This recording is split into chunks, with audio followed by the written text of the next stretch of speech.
வாலிப கவிஞர் வாலி மாதிரியே வந்திருக்காரு தொல்காப்பியன். அவருடைய பேர் மிகச் சிறப்பான பேர். அதுக்கே ஒரு கைதட்டு கொடுங்க சார், தொல்காப்பியன். ஆனால் எல்லாரும் அவரை தொல்சுன்னு கூப்பிட்றதா ரொம்ப அப்படியே பல்ஸுங்குது. தொல்காப்பியன் முழு பேரில் அலைங்க. வாலிதான் வாழ்க்கை வளம்பெற பெரிதும் உதவுகிறார் என்று பேச வருகிறார் திரு தொல்காப்பியன் அவர்கள். நடுவர் அவர்களே, அதுக்கு எங்கள் அப்பாவுக்கு ரொம்ப நன்றி சொன்ன, அந்த பேரை செலக்ட் பண்ணது அவர். அப்பா உங்களுக்கு பெரிய நன்றிப்பா. அப்பப்பா பயங்கர பேப்பரா இருக்கப்பா. தமிழை எண்ணுயிர் என்பேன் கண்டீர், உயிரை உணர்வை வளர்ப்பது தமிழே. அப்படிப்பட்ட தமிழை எங்களெல்லாம் பேச வச்சு அழகு பார்க்குறீங்களே நடுவர் அவர்களே, உங்களுக்கு ரொம்ப நன்றி. தீர்ப்பு உங்களுக்கு தான் சார்.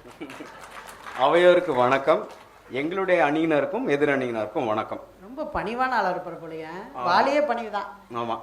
இப்போ பட்டிமன்றம்லாம் எப்படி நடக்குதுன்னா, நைட்டு சாப்பிட்றதுக்கு தோசை முக்கியமா பரோட்டா முக்கியமா நடந்துட்டு இருக்கும்போது இப்படி இரு பெரும் சிகரங்களை எடுத்து ஒப்பிட்டு ஒரு பட்டிமன்றம் செய்ததுக்காக மகாகவி மன்றத்துக்கு எங்களுடைய பாராட்டுக்கள், நன்றிகள். எல்லாரும் என்னை கூட கேட்டாங்க சார், இவ்வளவு சீரிய பணிகளுக்கு மத்தியில் இந்த சீரிய சிந்தனை உமக்கு எப்படி வந்தது? நன்றி சார், ரொம்ப நன்றி. நன்றி நன்றி. வாழ்க்கை வளம் பெற பெரிதும் உதவுவது கண்ணதாசனா வாலியா? நான் வாலி என்ற தரப்பில் பேச வந்துள்ளேன். 1959ஆம் ஆண்டு அழகர்மலை கல்வன் அப்படின்ற படத்துல நிலவும் தாரையும் நீயம்மா அப்படின்னு ஒரு தாலாட்டு பாட்டுல தொடங்கியிருக்காரு. ரொம்ப அருமையா பாடுறீங்க. நன்றி. தாரைனா நம்ம இப்போ இங்கிலீஷ்ல சொல்லுவோம், அது புரிஞ்சிடும் தமிழ்ல. ஸ்டார், தாரைனா ஸ்டார். நம்ம தமிழ்ல சொல்லணும்னா ஸ்டார். அவர் வந்து ஸ்டார்னு ஒரு பாட்டை எழுதி திரையுலகிலையும் சரி பொது உலகிலையும் ஒரு ஸ்டாராவே திகழ்ந்திருக்காரு. வாலி எப்படி பண்ணார்னா, அவருடைய வாழ்க்கை முறை, அவர் எழுதின புத்தகங்கள், பாட்டு, இது எல்லாமே நம்மளுக்கு வளம் பெற உதவி இருக்கு. அவர் சில புத்தகங்கள் சொல்லணும்னா பாண்டவர் பூமி, கலைஞர், பொய்க்கால் குதிரை, பெண்ணின் பெருந்தக்க யாவுல, எனக்குள் எம்ஜிஆர், இப்படி பல எழுதியிருக்கார். ஒரு இடத்துல வாலிப வாலின்ற ஒரு புத்தகத்தில் எழுதியிருக்காரு, உழை உழை உழை, உழைப்பில்லாமல் பிழைத்தால் அது பிழை பிழை பிழை. அதாவது முதல் சொன்ன பிழைக்கும் இரண்டாவது சொன்ன பிழைக்கும் எப்படி ஆக்கம் பண்ணியிருக்கார் பாருங்க. அப்புறம் வந்து நினைவு நாடாக்கள்ல அவர் பல பிரபலங்களை எடுத்திருக்காரு. அவங்களோட நம்பிக்கை, அவங்க வாழ்க்கை எப்படி முன்னேற்றுச்சுன்னு காட்டுறாரு. இப்ப நம்மளுக்கு எல்லாருக்குமே ஏஆர் ரஹ்மான் எவ்வளோ முன்னேறி இருக்காருன்னு தெரியும். அவர் என்ன பண்ணியிருக்காருன்னா, வாலி கிட்ட இருந்து மா மு அப்படின்ற பாட்டுகள் மட்டுமே தனியா எடுத்திருக்காரு. முஸ்தபா, முகாபிலா, இந்த மாதிரி எல்லாத்தையும் தத்துவங்கள் சொல்ற பாடல்கள் அப்படி இருக்கட்டும். ஓகே. ஆனா அது நம்ம எடுத்துக்க வேண்டிய விஷயம் என்னன்னா, ஒரு மனுஷனோட நம்பிக்கை அவனை எங்க கொண்டு போகுதுன்றதை அவர் எடுத்துக்காட்டா காமிச்சிருக்காரு. ஃபர்ஸ்ட் அன்பே வா முன்பே வா இப்படி ஒரு பாட்டை எழுதியிருக்காரு. ஆனா அந்த பாட்டை வெளியிடும் போது ஏஆர் ரஹ்மான் முன்பே வா அன்பே வான்னு திருத்தி போட்டுக்கிட்டாரு. ஏன்னா அந்த மூ அது எவ்வளவு பெரிய ஹிட்னா அதுக்கு ஒரு நேஷனல் அவார்டு கிடைச்சிருக்கு. இப்படி வந்து நம்பிக்கை, அது வந்து எடுத்துக்காட்டு கொடுக்கிறார் மக்களுக்கு, நம்பனா எப்படி முன்னேறுவாங்கன்னு சொல்லிட்டு. வாலி வந்து ஒரு சமூக சிந்தனையாளர், ஒரு புரட்சியாளர். எம்ஜிஆரை வந்து நம்ம புரட்சி தலைவர்னு சொல்றோம். அவர் புரட்சிக்கு பின்னாடி வித்தா இருந்தது அவருடைய கவிதை வரிகள் தான். அதுக்கு பல எடுத்துக்காட்டுகள் இருக்கு. ஊடல் உழைக்க சொல்வேன், அதில் பிழைக்க சொல்வேன், அவர் உரிமை பொருள்களை தொடமாட்டேன், உண்மைகள் ஊமைகள் ஏங்கவும் உண்மைகள் தூங்கவும் நானா பார்த்திருப்பேன். இது எந்த பாட்டுல வருதுன்னா, அதுவும் நல்லதான், நல்ல பாட்டுதான். அது நீங்க இந்த பக்கம் வந்துட்டீங்க. நான் ஆணையிட்டால் அது நடந்து விட்டால் இங்கு ஏழைகள் வேதனை படமாட்டார், உயிருள்ளவரை ஒரு துன்பமில்லை, அவர் கண்ணீர் கடலிலே விழமாட்டார். அவருடைய காலத்துல ஏழைகள் கண்ணீர்ல விழறாங்கன்றத எவ்வளவு பொறுப்பா எடுத்து ஒரு எம்ஜிஆர் போன்ற ஒரு புரட்சி கலைஞர், திரையில நம்ம புரட்சியை பார்க்கிறோம் இல்லையா, ஆனா அந்த புரட்சிக்கு வித்தா இருந்தவர் யாருன்னா இவருடைய வரிகள் தான். அது அப்படி எழுதியிருக்காரு. அவருக்குள்ளார அவ்வளவு ஆழம் இருந்திருக்கு. இந்த கவிதை வரிகளை நான் படிக்கும்போது என்ன நினைக்கிறேன்னா, இந்த பாட்டுக்கள் அவர் எழுதி இல்லைன்னா, திரைக்கு எழுதி இல்லைன்னா அவர் ஒரு புரட்சியாளராகவே இருந்திருப்பார். திரைன்றது அவருக்கு கிடைச்ச ஒரு நல்ல மீடியம் ஆயிடுச்சு. எம்ஜிஆர் வந்து ஒரு டூர் போற மாதிரி ஒரு பாட்டு எழுதுறாரு. ஏன்னா எம்ஜிஆர் எனக்கு இந்த சின்ன வயசுல பாட்டு கேட்டிருக்க ரொம்ப பிடிக்கும். ஒரு பெட்டியோட போவாரு. ஆமா, அந்த ஒண்ணுமே இருக்காது அந்த பெட்டியில. எதுக்கு டூர் போறாருன்னே தெரியாது. அது சொல்றேன், இப்ப இதுக்கு சொல்றேன், எதுக்கு டூர் போறேன் நான் இப்ப சொல்றேன். சார், எம்ஜிஆர் இவர்கிட்ட சொல்லிட்டு போயிருக்காரு. சொல்லிடுறேன். பிள்ளை கூட்டங்களை பார்க்கையிலே, பிஞ்சு மொழிகளை கேட்கையிலே, நல்லவர் எல்லாம் நலம் பெறுவார் என்ற நம்பிக்கை பிறக்கிறது. இவர் வர வேண்டும், புகழ் பெற வேண்டும் என்று ஆசை துடிக்கிறது, என்று ஆசை துடிக்கிறது. ஓ நான் பாடின உயிரை கொடுத்து ஒரு ஆடியன்ஸ் உள்ள வரல. இருக்கட்டும். இது எந்த பாட்டுல பாடியிருக்காரு? எனக்கான கேள்வி இல்லை சார், உங்களுக்கான கேள்வி. எல்லாரும் என்னைய பாக்குறீங்க, உங்களுக்கான கேள்விங்க அது. இந்த டூர் கதை சொன்னல, புதிய வானம் புதிய பூமி எங்கும் பனிமழை பொழிகிறது, நான் வருகையிலே என்னை வரவேற்க வண்ண பூமழை பொழிகிறது. இந்த பாட்டு ஒரு டூருக்கான எழுதின பாட்டை தானே நம்ம நினைக்கிறோம். அதான் நான் உங்களுக்கு சொன்னேன். ஏன்னா ஒரு டூர் போறாரு, மேடம் சொன்ன நடுவர் சொன்ன மாதிரி ஒரு சூட் கேஸ்லாம் தூக்கிட்டு போறாரு. ஆனா நீங்க கவனிக்கணும், அவர் என்ன சொல்றாருன்னா, பிள்ளை கூட்டங்கள் பார்க்கையிலே, அப்போ எம்ஜிஆர் திரையில பாத்தீங்கன்னா ஒரு குழந்தைய கையில தூக்கிட்டு சுத்துறாரு. அந்த குழந்தைங்க வளரணும், நல்லவர்லாம் வளம் பெறணும், அவங்க புகழ் பெறணும். இதுதானே அங்க முன்னேற்ற சிந்தனை. ஆமா, அந்த குழந்தைங்க வளரணும்னு நினைக்கிறதா முன்னேற்ற சிந்தனை. அவர் தூக்குனது மணிப்பூர் குழந்தை. இருக்கட்டும், குழந்தை குழந்தை தானே என்னை மாதிரி. அதே பாட்டுல இன்னொரு இடத்துல சொல்றாரு, அன்று இமயத்தில் சேரன் கொடி பறந்த அந்த காலம் தெரிகிறது. இமயம் பாக்குறாரு, அதாவது பின்னாடி பாத்தீங்கன்னா பேக்ரவுண்ட்ல அவங்க ஹிமாலயாஸை காமிக்கிறாங்க, எவரெஸ்ட காமிக்கிறாங்க. அதுல இமாலயத்துல தமிழ் கொடி பறந்ததுன்னு சொல்றாரு. நம்மளுடைய பெருமையை அந்த ஒரு பாட்டுல, ஒரு டூர் போன பாட்டுல எப்படி நிலைநிறுத்தி இருக்காருன்னு பாருங்க. இதைதான் நடுவர் அவர்களை நான் சொல்றேன். ஆமா, அதேதான் சொல்லுங்க கடைசி வரைக்கும். இப்ப போயிட்டு வந்துருங்க சார், முடிச்சிருங்க. வந்துருங்க நடுவர் அவர்களே. இப்ப காலம் மாறுது. நான் சொல்றது எம்ஜிஆர் சிவாஜி காலத்துல இருக்கன்னு நினைக்காதீங்க. காலம் மாறுது. அப்ப என்ன பண்றாங்க, சங்கர் போன்ற பிரம்மாண்ட இயக்குனர், அப்புறம் ஏஆர் ரஹ்மான் அப்ப வந்துடுறாரு. அப்ப என்ன சொல்றாங்க, வாலி அவர்களை ஒரு புதுமையா பாட்டு எழுதுறாங்க. புதுமையான எப்படி எழுதலாம் அப்படின்னு கேட்ட உடனே ஆங்கிலத்துல கொஞ்சம் இங்கிலீஷ் கலந்த மாதிரி எழுதுங்கன்னு. பாய்ஸ், படம் பேரே இங்கிலீஷ்ல வச்சுட்டாங்க இல்லையா, பாய்ஸ். உங்களுக்கு எல்லாம் தெரிஞ்சிருக்கும், நிறைய பேர் இப்ப அங்க பாய்ஸா இருந்தாங்க, இப்ப வந்து ஜென்ஸ் ஆயிட்டு இருப்பீங்க இல்லையா. அதுல சீக்ரெட் ஆஃப் சக்சஸ் சொல்றாங்க. அப்ப சொல்றாரு, luck 1/4 kilo, loss 1/4 kilo, labour 1/4 kilo, பக்தி 1/4 kilo, hope 1/4 kilo, talent 1/4 kilo. அதாவது ஒரு சீக்ரெட்டோட பொட்டலமா காட்டினா இது எல்லாத்தையும் எடுத்தா எல்லாமே இங்கிலீஷ் பாருங்க. லக்கு, லாஸ், லேபர், பக்தி. பக்தி ரெண்டுமே ஒண்ணுதான் தமிழ் இங்கிலீஷ்ல. ஹோப்பு, டேலண்ட் இதெல்லாம் மிக்ஸ் பண்றாரு.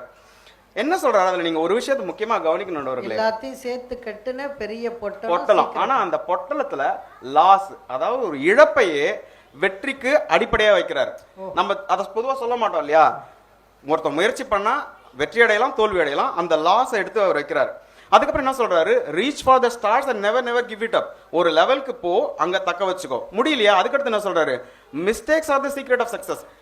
தப்பு பண்ணா திருத்திக்கிட்டா அது சீக்ரெட் ஆஃப் சக்சஸ். எப்படி முடிக்கிறாருன்னா, love is the secret of success. அன்பே வெற்றிக்கு அடிப்படைன்னு சொல்றாரு. அப்புறம் யாருமே ஜெயிக்கலையா சார்? எல்லாரும் தான் லவ் பண்றோம் உலகத்துல, யாருமே ஜெயிக்க மாட்டேங்க. ஒரு லவ் பண்ணணும் போல. ஐ மீன் அதான் ஒரு லவ் பண்ணவங்களுக்கு புரியும் நடுவர் அவர்களே. எனக்கு புரிஞ்சிருச்சு சார், எனக்கு புரிஞ்சிருச்சு. குடும்பம் இங்க இல்லையே. ஒரு முறை அண்ணா வந்து தன்னுடைய, அதாவது அவருக்கு உடம்பு சரியில்லை, அவர் வந்து யுஎஸ்க்கு வந்து ஒரு ட்ரீட்மெண்ட்காக போகணும். அப்ப என்ன நடக்குது, பாலச்சந்தர் கிட்ட கேக்குறாங்க, ஒரு படம் எடுத்திருக்காரு எதிர் நீச்சல்னு சொல்லிட்டு. அந்த படம் பார்த்துட்டு நிறைய பேர் நல்லா இருக்கு, இதை வந்து நம்ம அண்ணாவுக்கு, அறிஞர் அண்ணாவுக்கு காமிக்கலாம் அப்படின்னு சொல்றாங்க. இல்ல அவர் வந்து இப்ப அவசரத்துல இருக்காரு, மெடிக்கல் போறதுக்கு, ட்ரீட்மெண்ட்க்கு, இப்ப எதுக்கு காமிக்கணும்? இல்ல இந்த படம் ரொம்ப நல்லா இருக்கு, அவருக்கு காமிப்போம், ஒரு நல்ல உத்வேகமா இருக்கும் அப்படின்னு சொல்றாங்க. அப்ப அண்ணா அந்த படத்தை பாக்குறாரு. அண்ணா பார்க்கும்போது அந்த டைட்டில் சாங் யார் எழுதுறது அப்படின்னு கேட்கிறாரு. அந்த டைட்டில் சாங் அவ்வளோ அருமை. அதை பார்த்துட்டு வந்து 45 நிமிஷம் ஒரு மெடிக்கல் ட்ரீட்மெண்ட் போக வேண்டிய ஒரு சொற்பொழிவு ஆடுறாரு. 45 நிமிஷம் பேசுறதுக்கு உத்வேகமா இருந்த பாட்டு, வெற்றி வேண்டுமா போட்டு பாரடா எதிர் நீச்சல், சரிதான் போடா தலைவலி என்பது வெறும் கூச்சல், எண்ணி துணிந்தால் என்ன, இப்படி நான் பாடிட்டே போவேன், நீங்க அப்புறம் பெல் அடிப்பீங்க. பொண்ணு நல்லா ட்ரெயின் பண்ணிருக்காப்ல சார். பெல் இல்ல, நம்ம பாடலாம். இதுல என்னன்னா, எதிர் நீச்சலை பத்தி அவர் சொல்றாரு, வாழ்க்கையில எப்படி வெல்லணும்னு சொல்றாரு. அறிஞர் அண்ணா எவ்வளவு பெரிய அறிவாளின்னு உங்களுக்கு தெரியும். அவரையே ஒரு மோட்டிவேட் பண்ண ஒரு பாட்டு இது. அதை அப்படியே நீங்க காலம் எடுத்துட்டு வந்தீங்கன்னா எஸ்கே அதையே பாடுறாரு. என்ன பாடுறாரு, எதிர் நீச்சலடி வென்று ஏத்துக்கடி அடஜாலிய வாலி சொன்னபடி வாலி பெரியவரான்னு நான் சொல்ல வேணாம், இந்த பாட்டு சொல்லியிருக்கோம். ஏன்னா காலம் தாண்டி வந்திருக்கு. டீம் கைதட்டதுலேருந்து எங்களுக்கு தெரியும் சார், காலம் தாண்டி வந்து. ஆமா, என்னுடைய சகோதரி நாகம்மை வந்து என்ன சொன்னாங்க, அவர் ஒரு பாட்டு எழுதியிருக்காராம், அதுல அர்த்தம் இருக்கான். அதை வந்து அவங்க ரொம்ப பெருமையா சொன்னாங்க. ஆனா அவங்களுக்கு வேண்டிய பகுதியை மட்டும் எடுத்துட்டாங்க. அது வந்து அந்த பாட்டை வந்து கரெக்டா பண்ணியிருக்காங்க எனக்காக. ஏன்னா பரமசிவன் கழுத்தில் இருந்து பாம்பு கேட்டது கருடா சௌக்கியமா. மெதுவா கேட்டிருக்க அந்த பாம்பு. அந்த பாம்பு ஏன் மெதுவா கேக்குதுன்னா, இருக்கும் இடத்தில் இருந்து கொண்டால் எல்லாம் சௌக்கியமே கருடன் சொன்னது, அதில் அர்த்தம் உள்ளது. என்ன அர்த்தம்? கருடன் மேல பறந்துட்டு இருக்கு, பாம்பு கழுத்துல இருக்கு. கருடன் மேல இருக்கும், பாம்பு கீழே இருக்கும். மேல இருக்கிறவங்களாம் மேல இருந்துக்குங்க, கீழே இருக்கிறவங்களாம் கீழே இருந்துங்க. இது எப்படி நடுவர்களே முன்னேற்றம் ஆகும்? எப்படிங்க ஆகும்? ஆகவே ஆகாது இல்லையா? அப்போ அவன் மேல இருக்க வேண்டியதான், கீழே இருக்கிறவங்களாம் கீழே இருக்க வேண்டியதான். அதே பாட்டில் அவர் சொல்றாரு, இவங்க சொன்னாங்க, அவங்க என்னது, ஒரு கணவன் வந்து கீழே இருக்காராம், மனைவி முன்னேறாங்களாம். சரி முன்னேறட்டுமே, ஏன் மேடம் நீங்க முன்னேறினா உங்க கணவன் ரொம்ப சந்தோஷமா தானே இருக்கணும். அவர் கணவர் சந்தோஷப்படுறாரு சார், நீங்க வேற பொதுவா சொல்றாங்க. ஆமா ஆமா, பொதுவா எடுத்துக்கலாம். கண்ணதாசனை பத்தி மட்டும் பேசுங்க, மாகமே குடும்பத்தை ஒன்றும் செய்ய வேண்டாம் பாவம். அந்த பாட்டுல அவர் சொல்றாரு, அந்த வேற ஒரு 2 வரியை நான் எடுத்துக்கிறேன். நானும் நீயும் சேர்ந்திருந்தோம் நிலவும் வானும் போலே, நான் நிலவு போல தேய்ந்து வந்தேன் நீ வளர்ந்ததாலே. யாரு? ஜெயலலிதாவும் முத்துராமனும் கணவன் மனைவி. இதுல ஜெயலலிதா வளர்றாங்களாம், அப்ப முத்துராமன் சோகமாயிடுறாராம். என்னன்னா நிலவு போல தேஞ்சிடறாராம். இது ஒரு முன்னேற்ற கருத்து நீங்க சொல்றீங்களே, இது எங்குங்க முன்னேற்றமா இருக்கு? இந்த டைம் தான் முன்னேறிக்கிட்டு இருக்கு. இன்னொரு 5 நிமிஷத்துல முடிச்சலாம் நடுவர்களே. ஆனா இருக்கே பல பேப்பர் இருக்கு. என்ன ஒரு அப்படியே நடுவரை ஏமாத்திர முடியும்? ஒரு 2 பேப்பர் எடுத்துட்டு வந்திருக்காப்ல. ஆக அந்த பத்தி ஏதாவது 2 விஷயம் என்னன்னா, சொல்லிருங்க. நிறைய எழுதியிருக்கேன், கொஞ்சம் கம்மி பண்ணிக்கிறேன். ஒண்ணு மட்டும் கேட்கணும் நடுவர்களே, உங்களை கேட்க மாட்டேன், இங்க இருக்கிற எல்லா பெண்களையும் கேட்கறேன். சொல்லுங்க. இட்லி சின்னதாயிடுதுன்னு உங்களை கம்பேர் பண்றாங்களா? ஏங்க இட்லிக்கு எந்த பெண்ணையாவது கம்பேர் பண்ண முடியுமா?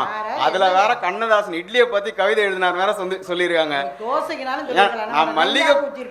நான் மல்லிகைப்பூ மாதிரி பெண்ணுலாம் அது இப்ப கிடையாது, கேள்விப்பட்டிருக்கேன். ஆனா அதுக்காக இட்லி எடுத்துன்னு போயிட்டு நீங்க வந்து பெண் கூட கம்பேர் பண்றீங்கன்னா, நீங்க இட்லி இட்லி இட்லின்னு 5 தட்டுல எங்களை ஊத்திட்டீங்க, விடுங்க. இப்போ நம்ம முன்னேற்றத்தை பத்தி பேசணும், பெண்ணியம் பத்தி பேசலாம். இப்போ ஒரு காதலி வந்து கிடைக்காம போயிடுறா. அப்ப எழுதுறாரு, ஒன்ன நினைச்சேன் பாட்டு படிச்சேன் தங்கமே ஞான தங்கமே. ஞான தங்கம் கிடைக்காத பெண் ஞான தங்கம். அதுல சொல்றாரு, அவர் மேலதான் எல்லா தப்புமா. என்ன சொல்றாரு? கொட்டும் மழை காலம் உப்பு விற்க போனேன், காற்றடிக்கும் நேரம் மாவு விற்க போனேன், தப்பு கணக்கை போட்டு தவித்தேன் தங்கமே ஞான தங்கமே. பட்ட பிறகு புத்தி அப்பயே சொன்னாங்க.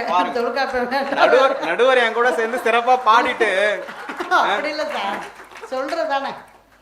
முடிச்சிட்டேன் முடிவுரைக்கு வந்துட்டேன். 2 நிமிஷத்துல முடிச்சிடுறேன். என்னன்னா, இதேதான் போன 2 நிமிஷத்துலயும் சொன்னீங்க. அனிருத், ஏஆர் ரஹ்மான் இப்படி பல திரைப்படம் பெரிய பெரிய ஸ்டார்ஸை உருவாக்கியிருக்கார் அவருடைய பாட்டு மூலம். நீங்கள் கொஞ்சம் முன்னாடி போனீங்கன்னா எம்ஜிஆர் சிவாஜிக்கும் பண்ணியிருக்காரு. அரசியல் எடுத்தீங்கன்னா எம்ஜிஆர், கருணாநிதி, சோ இவங்க எல்லாருக்காகவும் எழுதியிருக்காரு. பொதுமக்கள் அவருடைய பாசிட்டிவ் பேச்சு மட்டும்தான் கேட்டிருக்காங்க, அவருக்கு நெகட்டிவ் பேச்சே கிடையாது. அதாவது ஒரு இடத்துல எழுதுறாரு, இதோட முடிச்சுக்கிற நடுவர்களே. இல்லை சார், பேசுங்க, ஒன்றும் பிரச்சனை. உன்னை பற்றி யாரு அட என்ன சொன்னால் என்ன, அதை இந்த காதில் வாங்கி அதை அந்த காதில் தள்ளு. என்ன சொல்றாரு? நெகட்டிவா பேசினா இந்த காதில் எடுத்துக்கோ, அந்த காதில் விட்டுரு. இவங்கெல்லாம் பேசிட்டு இருக்காங்க, நீங்க இந்த காதில் எடுத்துட்டு அந்த காதில் விட்டுருங்க. எங்களுக்கு என்ன வேணுமோ அதை கொடுத்துருங்க. இப்போ மேடம் என்ன சொன்னாங்கன்னா, நாகம்மை மேடம் சொன்னாங்க, அவர் வந்து கண்ணதாசன் சொன்ன மாதிரி வாழ்ந்துடாதீங்க. நானும் சொல்றேன், கண்ணதாசன் சொன்ன மாதிரி வாழ்ந்துடாதீங்க. ஏன்னா அவர் வாழ்ந்து காட்டினது அப்படி கிடையவே கிடையாது. எண்ணம், சொல், செயல் இது 3மே ஒரே மாதிரி இருந்தா அவன் பெரிய தலைவன். அது வாலி. நடுவர்களே, நீங்க என்ன வேணா நீங்க தீர்ப்பு கொடுக்கலாம். கம்பராமாயணத்தினுடைய ஒரே ஒரு சீனை மட்டும் உங்களுக்கு கொண்டு வரேன். சுக்ரீவனும் வாலியும் நிக்கிறாங்க எதிரெதிரே. வாலி நிற்கும் போது பாதி பலம் ஆல்ரெடி எங்களுக்கு வந்துருச்சு நடுவர்களே. நீங்க எப்படி தீர்ப்பு கொடுத்தாலும் நாங்க தான் வின்னர். அதனால நீங்க எப்படி பார்த்து பண்ணணும்னு பண்ணுங்க. வாய்ப்பளித்ததுக்கு நன்றி, வணக்கம். முடிச்சார் பார்த்தீங்களா? அதான் எங்கள் டீம்லாம் சும்மா நினச்சிங்களா? தொல்காப்பியன் சார் பட்டையை கிளப்பிட்டாங்க போங்க, அது பாலிக்கே தெரிஞ்சிருக்காது இந்த